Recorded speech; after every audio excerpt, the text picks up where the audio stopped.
I'm about to show you some of my previous and current home studio setups to give you some ideas for your own home studio. This is just a spare bedroom. It's a pretty small space, but I decided to turn it into my home studio. Moving over to the main desk, this is actually a desk I found on Amazon. It's a 63 by 31 gaming desk, and I really like it because it has a cup holder over here, and also it comes with a headphone stand, which is very practical. And underneath the desk itself, it does come with cable management, so it hides all my cables and it keeps everything pretty neat. Now moving over to the main station, which is the 14-inch MacBook Pro with the M1 Pro chip. And I connected to this ViewSonic 27-inch monitor. I really like this monitor because it allows me to charge my MacBook when I connect it via USB-C. And this is color calibrated, so I know that when I'm editing my videos, everything translates very well.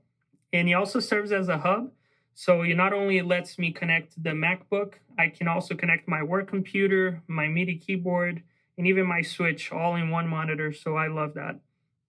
Moving over to the audio interface, what I have here is an Apollo Twin X, and I had the Scarlett series from Focusrite for many years, and it got me through a lot.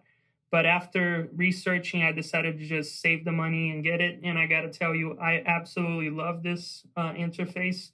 I find its console app to be very easy, and you can just monitor everything extremely well. If you want to record live in real time with effects, you can do it. So I definitely recommend it to anybody that wants to, upgrade their gear. Also, I forgot to mention, when I have this computer connected on shell mode, I actually hook it up to the Logitech keyboard and the Magic Mouse wirelessly. Then coming over here, I did try to be a minimalist, but I actually do have more than one mic. And this is the TLM-102, my all-time favorite microphone for vocals and acoustic guitar. And over there, I do have a budget-friendly mic, which is the Rode NT1. I'll actually be doing reviews of both of these microphones in the future. Moving over to the monitors, these are the Kali Audio LP6s. What I really like about them is they're pretty flat, and it comes with a picture graph behind the monitors, which will tell you basically what the settings should be depending on where you're placing the monitors in your room, so you can get a flat response, which is very helpful. And I also have the Beyerdynamic, I believe these are the DT770 Pros. And finally, let me move over here to my guitar collection. So this one is my Martin acoustic guitar. This is a DRSG model, and I absolutely love it. If you checked out any of my cover videos on my artist page, all of my videos were recorded and all my songs were recorded on this guitar. I absolutely love it. Okay, up next is my Fender Player Series Stratocaster. This is my least expensive guitar, but it's the one I play the most, actually. And I love how versatile it is. I think it sounds great, and I think it's a pretty affordable price, for people that want to get a high-quality instrument. So there it is. Okay, last but not least, this is my Gibson Les Paul. I believe this is a 2006 model, and I've had it for ages now, and they don't make this exact same model anymore, but I really love it. It sounds great. Just a classic Les Paul. This is the room that I've filmed every single one of my videos ever since starting my YouTube channel. So for acoustic treatment, I have placed some carpet on the floors and acoustic panels and bass straps on the walls. But now let's move on to the desk itself. So this is actually an IKEA hack desk, and the way that you can get one just like this is by purchasing the Carl B countertop and then 2 Alex drawers. And I have made some modifications to this desk by installing this cup holder so I don't get any watermarks on the wood. And beneath the desk, I've placed a power strip and a cable management tray to keep all my cables organized and out of sight. On top of the desk, these are the Kali Audio LP6's studio monitors. These are very reliable, especially when it comes to mixing. Not to mention they're very easy to set up, and so I definitely recommend these for beginners. Next, I have my Nintendo Switch here, and I know nothing to do with music production, but I'm a huge fan of Nintendo and of Pokemon. Moving on, this is my main workstation, which is the MacBook Pro 14-inch with the M1 Pro chip. And this is the base model, but unfortunately I did run out of storage, and so I decided to buy 2 external SSDs made by Samsung, and this way I keep my computer running smoothly and save all my projects outside of the computer. On the middle of the desk, I have a ViewSonic 27-inch monitor, and I really love that it's color calibrated, and not to mention, it also serves as a power supply for my computer, so I can work from it and charge it at the same time, which is very convenient. In front of the monitor, this is the M Audio KeyStation 49, and this mini keyboard doesn't have any bells and whistles to it, but it does allow me to play around with some sounds inside of Logic Pro in case I want to create some beats or piano parts and even synths.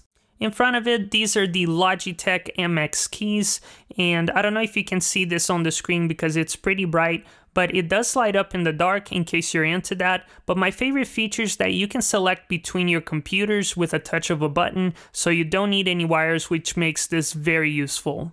To the right of the keyboard, this is the Apple Magic Mouse. And moving on, this is my favorite audio interface of all time, which is the Apollo Twin X. And I know that this is not a cheap piece of gear, but I definitely think it's worth the investment in my humble opinion. It just makes the recording process very easy, not to mention that all of the plugins included just sound fantastic, and I use them in every single one of my productions.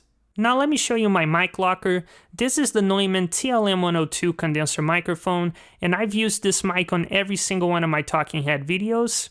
These right here are my favorite budget condenser microphones, the Rode NT1, the Lewitt LCT 440 Pure, and the Aston Origin. I have made reviews on all 3 microphones, and I'll leave that playlist here on the screen in case you want to hear how they sound. And on the side, these are the Beyerdynamic DT770 Pro headphones. These are very comfortable to wear over long periods of time, and I even use them for mixing. But now let's move over to the other side so I can show you my guitar collection. So the first guitar on my collection is the Martin DRS-G Acoustic, and pretty much every single song that I've released here on YouTube and on Spotify have all been recorded through this guitar. I think it just sounds great, it feels great to play, and it's just a workhorse. Up next, this is my Fender Player Series Stratocaster, and I do prefer Strats that come with 2 single coils and 1 humbucker configuration because I find that it gives me more flexibility when playing live, and especially in the studio, it just feels great to play and it just sounds awesome. And last but certainly not least, this is my Gibson Les Paul Classic Gold Top guitar. I've owned it for many years, and it just has a great tone to it. I feel like it's great for both playing live and especially in the studio. It always came through for me, and it just has that classic Les Paul tone. By the way, if you enjoy this type of content, don't forget to leave a like and subscribe to the channel. Also, let me know in the comments section which of the setups did you prefer and what does your home studio look like?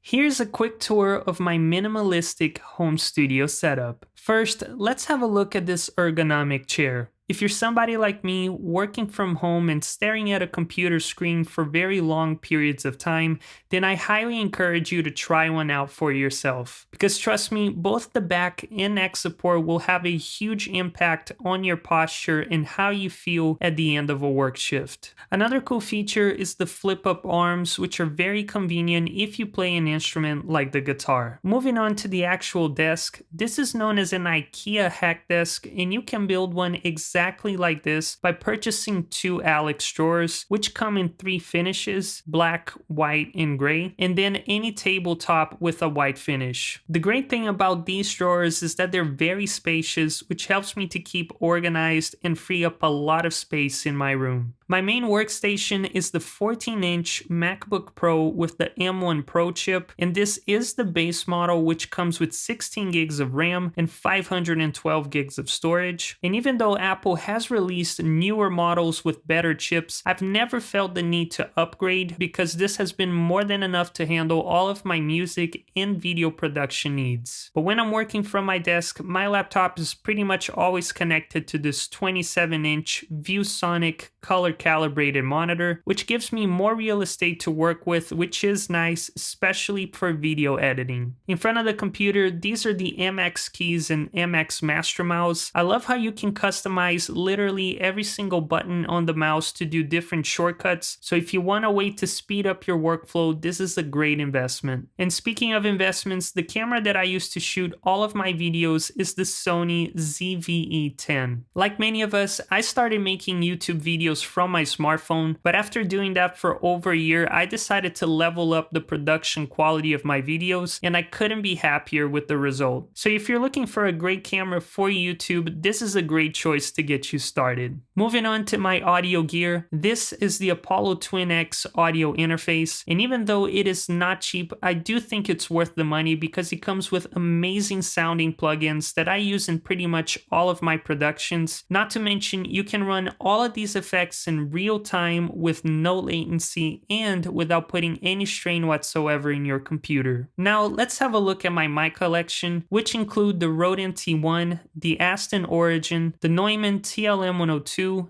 and the Lewitt LCT440 Pure. They all sound great, and I've done reviews on all 4 microphones, so if you want to hear how they sound, I'll leave the links to the reviews in the description below. On the back, I have the Kali Audio LP6's studio monitors, and a cool feature about them is that on the back, they come with these placement charts, so you can pretty much set them up wherever you want in your room, then just look at the charts, change the settings accordingly, and that will give you a pretty accurate representation of your recording, ensuring that your mixes will translate well regardless of where you listen to them. However, when it's late at night and I can't listen to my monitors, my go-to studio headphones are the Beyerdynamics DT770 Pros. These are extremely comfortable to wear even over long periods of time, and I do use them for both recording and mixing. Next, let's have a look at my guitar collection. This is a Martin DRS-G acoustic electric, and it's the guitar that I've used to record all of my music released on Spotify and for every single mic review in this channel. For electric guitars, I have a Fender Player Series Stratocaster, and I do prefer Strats that have 2 single coils and 1 humbucker because it gives me more tonal flexibility, especially in the studio. And my latest purchase is this Epiphone Les Paul Classic, which does have coil splits, once again giving me more tones to pick from, especially for recording. Even though now, over 18 years of recording later, I do own some nice gear, I want to show you this one picture. This right here is one of my first home studio setups, which has evolved over time, which goes to show you that what you're seeing here on YouTube from me and countless other creators is definitely not how we all started. Most, if not all of us, have really humble beginnings, and it does take many years of hard work and savings to get nice equipment. So if you take anything away from today's video, is to start where you are, start with what you have, just get started. And if you want to hear how my gear sounds, then make sure to click right here.